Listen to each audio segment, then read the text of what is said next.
Добрый день. Продолжаем серию передач у редакционного камина газеты «Фармацевтический вестник».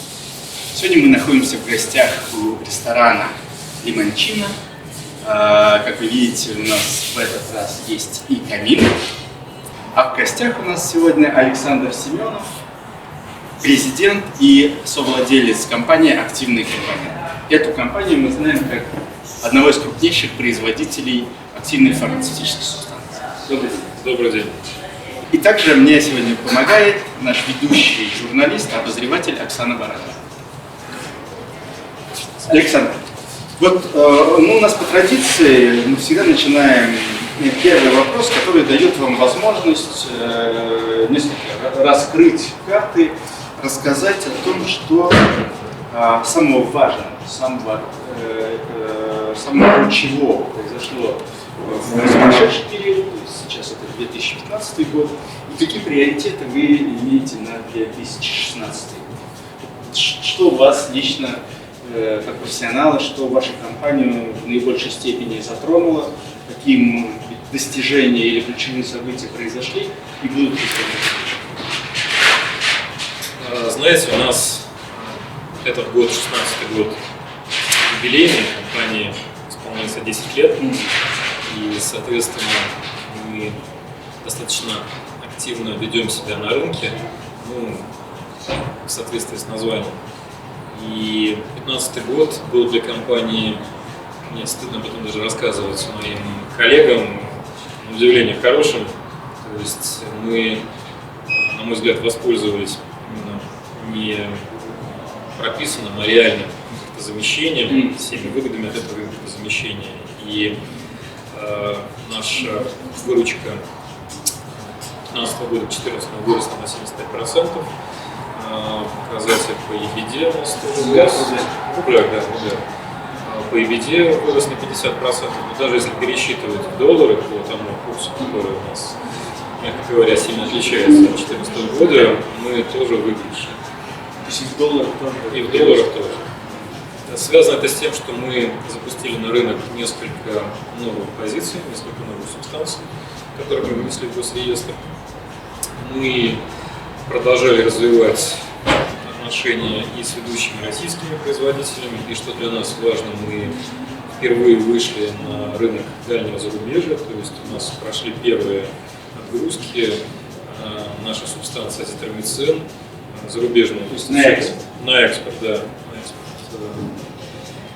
Очень важно для нас то, что мы продолжали инвестировать в этом году, несмотря на волатильную ситуацию на наших рынках, и запустили процесс сначала проектирования, потом и реконструкции третьего производственного участка, 1200 квадратных метров. И я попозже расскажу о том, как мы развиваем наше производство и что мы делаем. Тут интересен факт, что в момент уже 2015 года, когда многие стали замораживать развитие особенно в производственной сфере, вы запустили третью линию. Вы знаете, банальное выражение, но кризис все воспринимают с двух сторон. Да? Половину как угрозу, как возможность. Мы всегда относились, относимся ко вторым.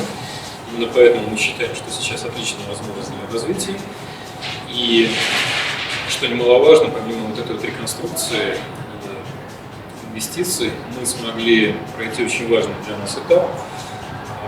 В течение года у нас прошла масса проверок всяких разных наших контролирующих инстанций, ПРОМ, Минздрав, Росздравнадзор, СКН, все флаги гостей. Несмотря, не говоря уже про стандартные аудиты наших производителей.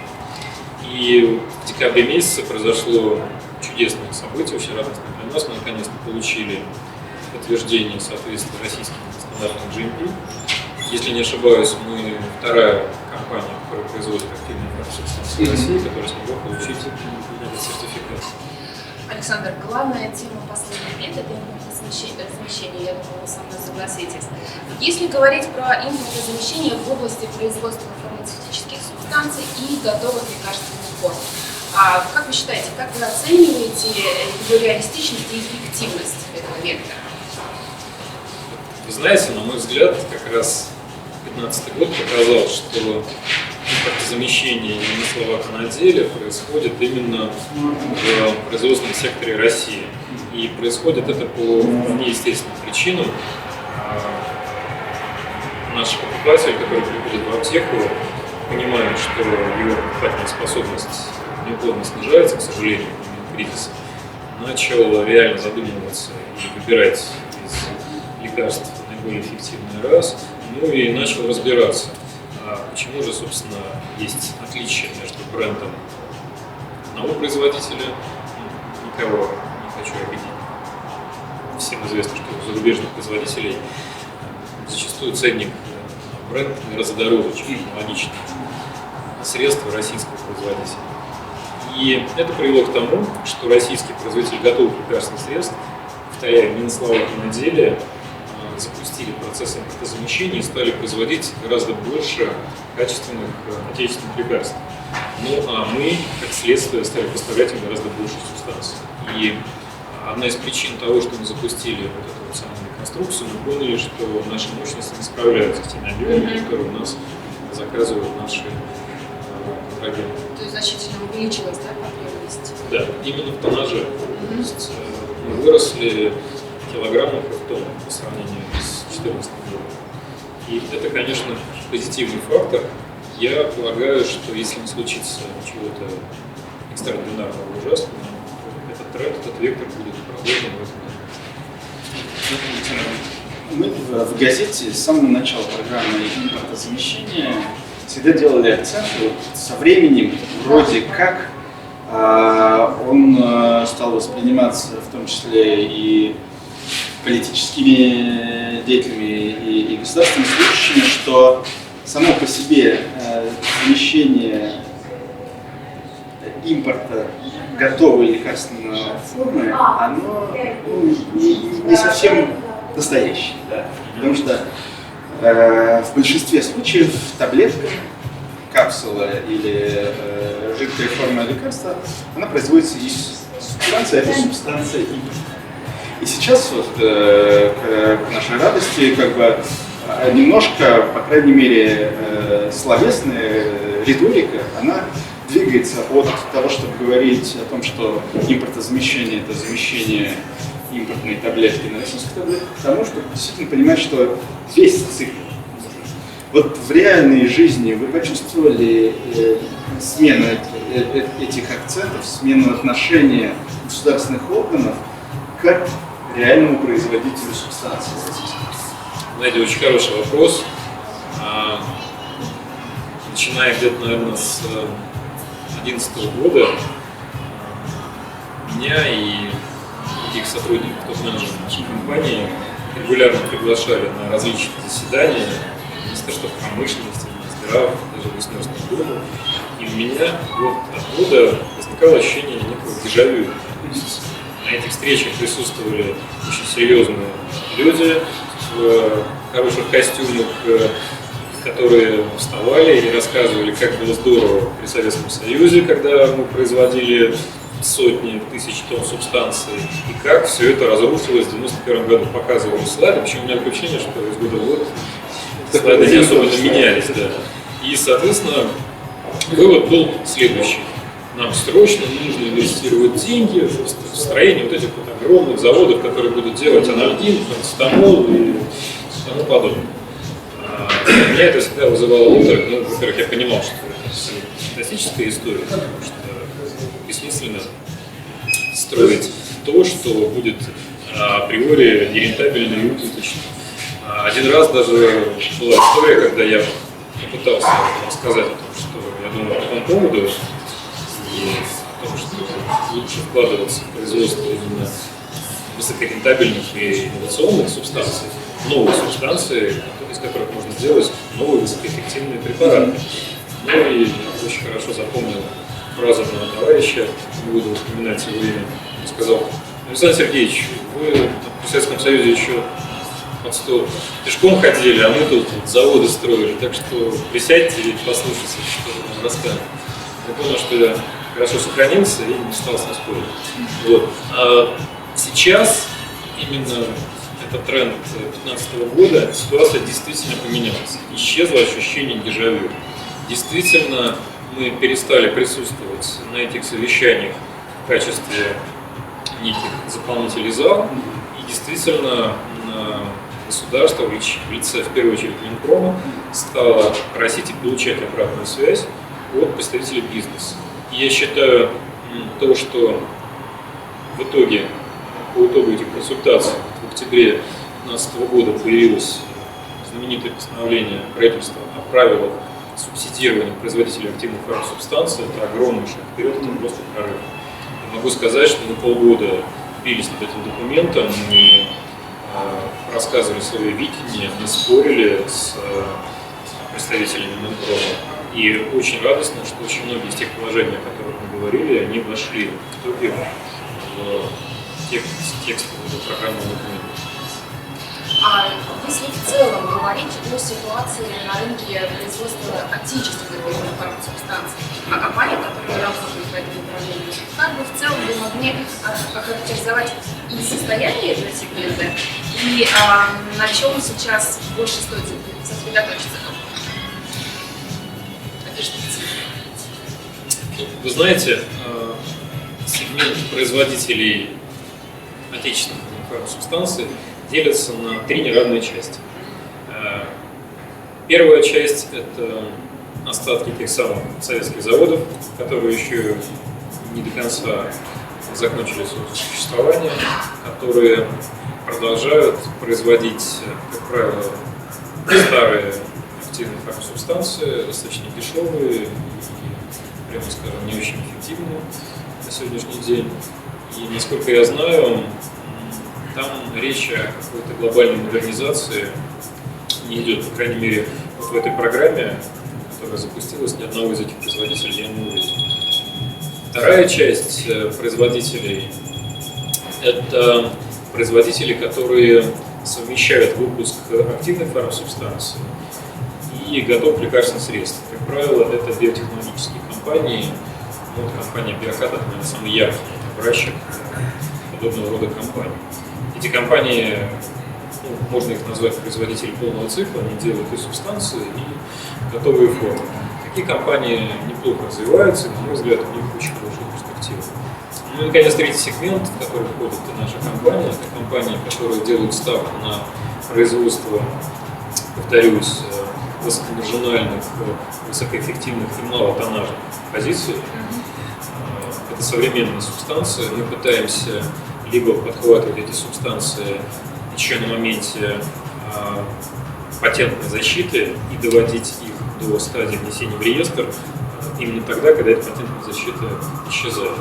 Именно тогда мы сможем получать хорошую прибыль. Как раз те компании, которые стремятся быть первым воспроизведенным препаратом на рынке или первым генериком, они как раз от вас могут своевременно получить эту субстанцию. Именно так. И именно такие субстанции приносят достаточно хороший доход, что немаловажно, и востребованы потребителями. С эволюцией вопроса импортозамещения и производства российских субстанций стали возникать определенные акценты, озвучиваться, в частности, что в первую очередь субстанции нужны не экономически интересные для производителей лекарственных средств самих производителей субстанций, а субстанции там, из определенного списка, который бы обеспечивал национальную безопасность государства. Как у вас здесь сходится, как ваш взгляд на эту точку зрения, баланс между интересами национальной безопасности, популистский лозунг, и реальной экономической выгоды производства и потребности в производстве? Герман, я все-таки считаю, что нужно оставаться реалистом, понимать, что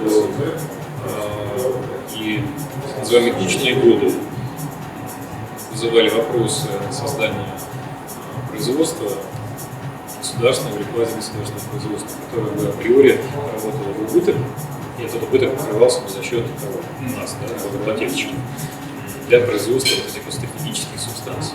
А сейчас, мне кажется, эта тема, мягко говоря, не очень актуальна. На мой взгляд, нужно все-таки сочетать разумные риски с разумной экономикой. Если мы видим, что есть перечень жизненно необходимых лекарственных препаратов и есть субстанции, которые действительно возможно производить, я могу сказать, что в Артемове, конечно, есть такие субстанции, я знаю моих коллег, работают в других компаниях, производящих такие субстанции, и тоже руководствуются этим перечнем.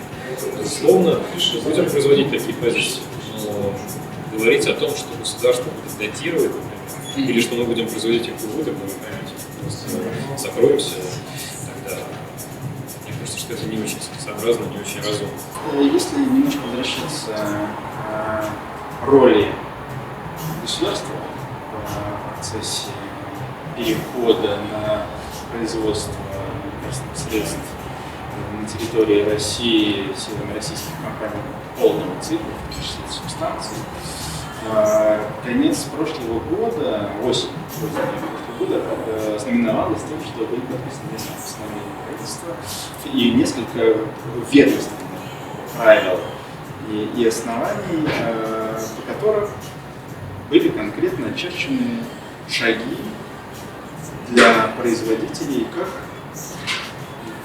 пойти в контакт и в сотрудничество с органами, с министерствами, с Минпромторгом в частности, для того, чтобы получить ту или иную поддержку или те или иные перспективы в своей работе. Там это касалось расширения производства, регистрации препаратов, клинические исследования и покрытия расходов по обслуживанию кредитов. Вот, с вашей точки зрения, какие из этих инструментов наиболее применимы, наиболее интересны, и вообще достаточно там заложено денег, потому что большинство из этих инструментов пока что продолжают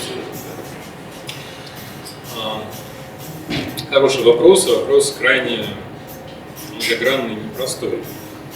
На мой взгляд, как раз тенденция, тренд 2015 года в том, что, я уже говорил, наше государство в лице профильных министерств стало обращать внимание на компании, осуществляющие практическое производство.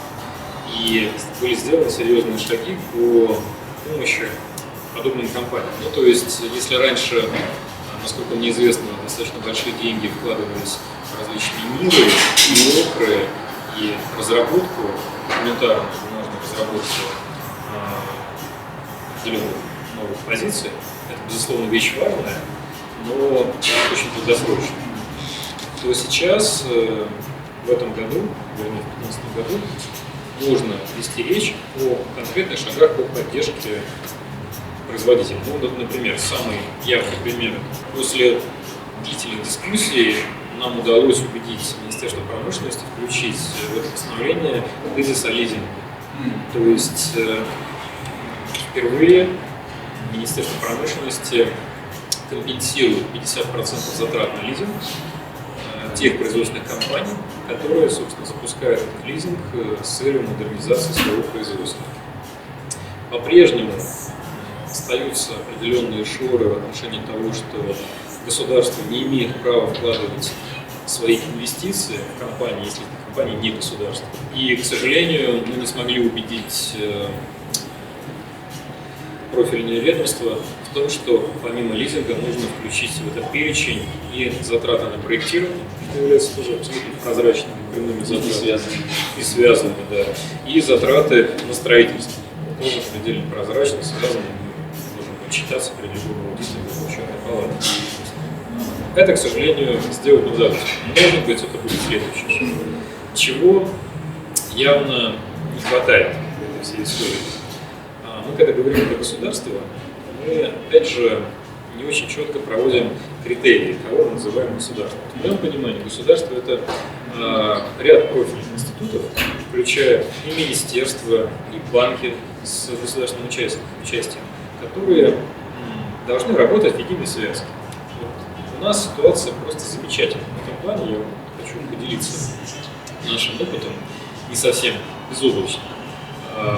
Как известно, в октябре вышло вот это вот постановление. Мы с радостью бросились к ряду, в первую очередь, наших российских системообразующих банков с тем, чтобы договориться об этом самом лизинге. Сразу оговорюсь, отчетность активного компонента, ну, на мой взгляд, можно там учебник включать по экономике. Я даже, повторюсь, когда я смотрю, Поттер берет, как бы еще кто-то не посмотрел, плохого про нас, не подумал о зависти. У нас нет задолженности, мы используем маленькую ВКЛ, кредитную линию небольшого банка. Мы работаем с короткой кредиторской задолженностью. У нас дебиторка закрывается постепенно. И мы прибыльны на протяжении последних 5 лет, причем мы так серьезно прибыльны. Соотношение EBITDA у нас очень достойно. Соответственно, придя в один из, не буду называть имя всую, наших крупных банков в сентябре месяце, с государственным участием, с очень серьезным государственным участием, с очень инновационным руководителем, который любит рассказывать про инновации, 3 часа без бумажки. Мы рассказали об этом проекте, мы рассказали о том, что Минпром выделяет подобные субсидии. И, повторюсь, это произошло в сентябре. Вот последняя встреча у меня состоится в ближайший понедельник. То есть от сентября по 4 февраля у нас прошло несколько встреч, причем каждый раз нас поют кофе, нам рассказывают, какие мы замечательные.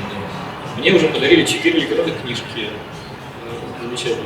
Мы говорим, как хорошо, что вы к нам пришли. Вообще здорово. Мы обязательно будем с вами сотрудничать и работать. Но, к сожалению, после этого механизм начинает проворачиваться, понимаете? То есть получается интересная история. С одной стороны, вот, важно, ведь государство приняло системное решение, очень правильное решение, субсидировать производителей для того, чтобы импортозамещение произошло не на словах, а на деле. А другая ветвь того же самого государства, к сожалению, не воспринимает это настолько позитивно и эффективно и постоянно находится в некой рефлексии. Понятно, что мы перестраховываемся, у нас есть еще там в резерве несколько маленьких банков, которые готовы нас профинансировать. Мне просто принципиально интересно довести эту историю до конца и получить от, желательно, первого лица в городе Санкт-Петербург, этого банка, внятный ответ. Ну, либо вы нам даете этот лизинг, либо не даете, если даете, почему, просто расскажите, мне любопытно. Я тоже очень идет вразрез как бы с другими государственными. с задачами государства, да. То есть я правильно понимаю, что пока у вас контракт на получение субсидий с Минпромторгом застопорился, не подписан, да? Контракт у нас есть перечень позиций, которые мы обязались произвести в течение ближайших 3 лет. Более того, с Минпромом у нас очень тесный контракт. Мы буквально на прошлой неделе провели очень хорошие переговоры и включили определенные дополнения в эти правила, которые существуют, дополнения хорошие, эффективные. И позиция Минпрома, повторяю, в последнее особенно время очень такая доброжелательная и вдумчивая. Если нас слышат, нам дают обратную связь, если с нами не согласны, нам объясняют почему, если согласны, то тоже объясняют почему. Но усилий одного Минпрома недостаточно. Важно, чтобы все ветви власти осознали важность этой программы. А вот это как раз интересно. Активный компонент, как компания, она такой, ну, для нашей газеты некий шоу-кейс, да? То есть вот реально случившийся благодаря усилиям и вашим, и Минпромторга случай поддержки российского производителя активной субстанции, активной компании фармсубстанции. Мы проговорили, что есть определенные правила, есть определенная поддержка, есть определенные объемы этой поддержки, направления поддержки. А вот помимо вас, кто-нибудь подался в претенденты на соучастие государства? Кто-нибудь в программах участвует именно в лизинговом направлении? Потому что по регистрации лекарственных средств, да, мы знаем, там инновационные есть свои реальные случаи уже, это кейсы по покрытию кредитных платежей процентов тоже есть свои случаи. А в этом и в развитии производства. Вы знаете, я здесь вступаю на некую скользкую тропу разглашения информацию, которую они не имеют права разглашать. Поэтому, да, безусловно, у меня есть информация о том, какие компании продолжают вести переговоры, дискуссии с Минпромом. Я, с вашего позволения, называть не буду. Единственное, о чем, наверное, могу сказать, что пока, кроме нас, единственный, кто вышел на помощь напрямую, это тот самый Биокад Дмитрия Морозова. И там, насколько я знаю, тоже есть уже совершенно конкретная предметная программа. Александр, наступил 2016 год, уже многие аналитики говорят о том, что он будет, собственно, таким же непростым, как и предыдущий. Тем не менее, планы развития вашей компании в наступившем году на ближайшую перспективу? Наши планы связаны с тремя направлениями развития нашей компании, активной компании. Во-первых, мы хотим вырасти органически, мы хотим наращивать наши мощности и посредством тесного взаимодействия с российскими производителями готовых лекарственных форм и зарубежными производителями увеличить объем продаж еще где-то на 50%. Хорошо. Да, мы растем 70, 50, 70, 50, как минимум. Это раз. При этом сохранив те же самые коэффициенты времени, то есть не потеряв маржинальности. Планируем выпустить на рынок в этом году уже как минимум 4 новых активных субстанций. Мы заканчиваем процедуру внесения в госреестр этих позиций. И это что касается наших финансовых планов, экономических планов. Мы собираемся достроить наш третий производственный участок. Я полагаю, что это произойдет ближе к осени. Думаю, что октябрь-ноябрь месяц. И уверены, что он будет замечательным и позволит нам нарастить еще больше мощности в 2017 году. Ну и, наконец, мы хотим продолжать развивать сотрудничество с нашими государственными органами, с Министерством промышленности и торговли в первую очередь.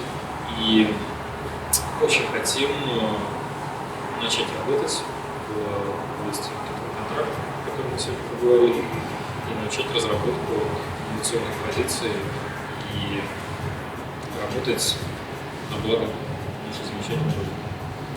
Вот таким образом. Спасибо. Ну, будем надеяться, что это удастся. Спасибо. Ну, а мне остается только напомнить нашим зрителям, что это была программа у редакционного камина газеты «Фармацевтический вестник». В гостях у нас был президент и совладелец компании «Активные компоненты» Александр Семенов. И вести ее мне помогала обозреватель газеты «Фармацевтический вестник» Оксана Баранова. Спасибо большое. Спасибо большое. Спасибо.